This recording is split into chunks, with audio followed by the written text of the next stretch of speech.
Smoking causes cancer. Smoking kills. புகைப்பிடித்தல் புற்றுநோயை உண்டாக்கும் மற்றும் உயிரை கொல்லும். Consumption of alcohol is injurious to health. மது அருந்துதல் உடல் நலத்திற்கு கேடு.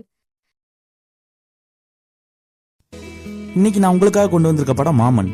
நம்ம சூர்யா இது அப்படிங்கிற மாதிரி செம்மையா தரமா நடிச்சிருக்காரு இந்த படத்துல சென்டிமெண்ட் இல்ல, சென்டிமெண்டே படமா எடுத்து வச்சிருக்காங்க. சரி வாங்க படத்தோட ஒன்லைன்ல பாத்திரலாம். ரொம்ப வருஷமா குழந்தை இல்லாத அக்காவுக்கு ஒரு குழந்தை பிறக்குது. அந்த குழந்தைய அக்காவோட குழந்தைய பார்க்காம அவன் பையன் மாதிரி பாக்குறாரு நம்ம சூரி. கொஞ்ச நாளுக்கு அப்புறம் நம்ம சூரிய ஒரு பொண்ணை லவ் பண்ணி கல்யாணம் பண்றாரு. ஆனா அந்த கல்யாணத்துக்கு அப்புறம் இவங்க ரெண்டு பேத்துக்குள்ளயும் இந்த பையனால பிரச்சனை வருது. அது என்ன பிரச்சனை, எதனால இவங்க ரெண்டு பேரும் பிரிஞ்சிருக்காங்க அப்படிங்கறதையும், ஒரு குடும்பம்னா எப்படி இருக்கணும், ஒரு தாய் மாமா அப்படிங்கிற உறவு எவ்வளவு பெருசு அப்படிங்கறத நல்லா எமோஷனலா இன்ட்ரெஸ்டிங்கா இந்த படத்துல காட்டியிருக்காங்க.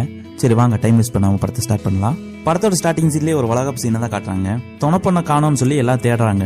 10 பிள்ளை பெத்த விளாட்டம் எங்க போய் ஒழிஞ்சுக்கிட்டான்னு தெரியலையே. ஏன் அவன் வந்து வளையல் போட மாட்டாளா, நம்ம சொன்னாலும் கேட்க மாட்டா, அவ தம்பி வந்து சொன்னாதான் கேப்பா அப்படின்னு சொல்லிட்டு அந்த அம்மா அங்க சத்தம் போட்டுட்டு இருக்காங்க. யார பத்தி பேசுறாங்க அப்படின்னா நம்ம சூரியோட அக்கா. லப்பர் பந்து படத்துல ஹரிஷ் கல்யாணுக்கு மாமியாரா நடிச்சிருந்தாங்களே, அவங்க தான் நம்ம சூரிக்கு அக்காவா இந்த படத்துல நடிச்சிருக்காங்க.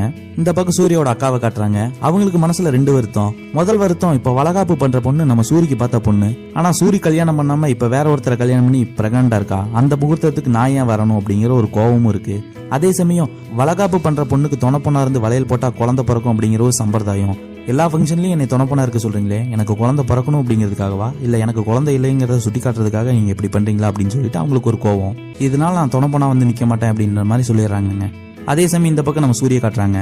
என்னதான் அவரோட எக்ஸுக்கு வளகாப்புனா கூட சூரி கொஞ்சம் கூட வருத்தப்பட்ட மாதிரி தெரியலீங்க. நல்லா ஜாலியா கெத்தாதான் வர்றாரு. அக்கா முடிஞ்சு போன கதையை பத்தி எல்லாம் பேச வேண்டாம், பாக்குறத போய் பாரு, அவளுக்கு துணை பொண்ணா போக்கா. டேய் நீ எவளுக்காகவும் நான் போய் துணை பொண்ணா இருக்க மாட்டேன்டா. என் தம்பி ஒரு பொண்ணை கல்யாணம் பண்ணிட்டு வருவானே, அந்த பொண்ணுக்கு மட்டும்தான் நான் துணை பொண்ணா இருப்பேன், அவளுக்கு மட்டும் தான் நான் வளையலும் போடுவேன் அப்படின்னு மாதிரி சொல்லிடுறாங்க. படத்துல நம்ம சூரி பேரு இன்பா, அவங்க அக்கா பேரு கிரிஜா. அவங்க அக்காவுக்கு கல்யாணமாயி 10 வருஷம் ஆச்சு, ஆனா இன்னும் குழந்தை பிறக்கவே இல்லை. அதனாலதான் இவ்வளவு பிரச்சனையும். அக்காவுக்கு ஒண்ணுன்னா உயிரே கொடுக்கக்கூடிய ஒரு தம்பி, அவர் தான் நம்ம சூரி. ஒரு ஜாலியான குடும்பம் தான், ஆனா குழந்தை இல்லாத மட்டும்தான் ஒரு பிரச்சனை. சூரியோட அக்கா அந்த ஃபங்க்ஷனுக்கு வரமாட்டாங்க அப்படின்னு சொன்னதும் இந்த மாமியார் சத்தம் போட ஆரம்பிக்கிறாங்க. ஒரு கட்டத்துக்கு மேல இவங்க திட்டத்தை பொறுத்துக்க முடியாம இவங்க கிட்ட சண்டை போடலான்னு வரும்போது திடீர்னு பார்த்தா அவங்க மூஞ்சிலே வாந்தி எடுத்துறாங்க. நீங்க நினைக்கிறது கரெக்ட் தான். எதுக்காக இவ்வளவு நேரம் அவங்க மாமியார் சண்டை போட்டாங்களோ அதுதான், அதாவது இவங்க பிரெக்னண்டா இருக்காங்க. இருந்தாலும் இதை கன்ஃபார்ம் பண்ணிக்கிறதுக்காக ஹாஸ்பிட்டல் போறாங்க. உங்களுக்கு கல்யாணமாயி 10 வருஷம் ஆச்சுன்னு சொல்றீங்க, ஆனா இன்னும் குழந்தை பிறக்கல, உங்களுக்கு ஏஜ் வேற ஜாஸ்தி ஆயிடுச்சு, உங்களுக்கு 80% தான் சான்ஸ் இருக்கு அப்படின்ற மாதிரி டாக்டர் சொல்றாங்க. இதை கேட்டு சூரிக்கும் அவங்க அக்காவுக்கும் ஒரு ஷாக்கு. அப்ப கூட இருக்க டாக்டர், எதுக்கும் நம்ம ஒரு டைம் ஸ்கேன் பண்ணி பார்த்துட்டோம்னா கன்ஃபார்ம் பண்ணிடலாம்ல டாக்டர் அப்படின்னு மாதிரி சொல்றாங்க. இவங்க தான் நம்ம படத்தோட ஹீரோயின். கட்டா குஸ்தியில கூட ஹீரோயினை பண்ணிருப்பாங்க, அவங்க தான் இவங்க. இந்த படத்துல டாக்டர் நடிச்சிருக்காங்க. பேபியை ஸ்கேன் பண்ணி பாக்குறாங்க. பேபி இருக்கிறது கன்ஃபார்ம் ஆயிருது. கங்க்ராட்ஸ், நீங்க அம்மாவாக போறீங்க அப்படிங்கிற வார்த்தைய நம்ம ஹீரோயின் சொல்ல, இதை கேட்கிற சூரிக்கும் அவங்க அக்காவுக்கும் ரொம்ப சந்தோஷம்.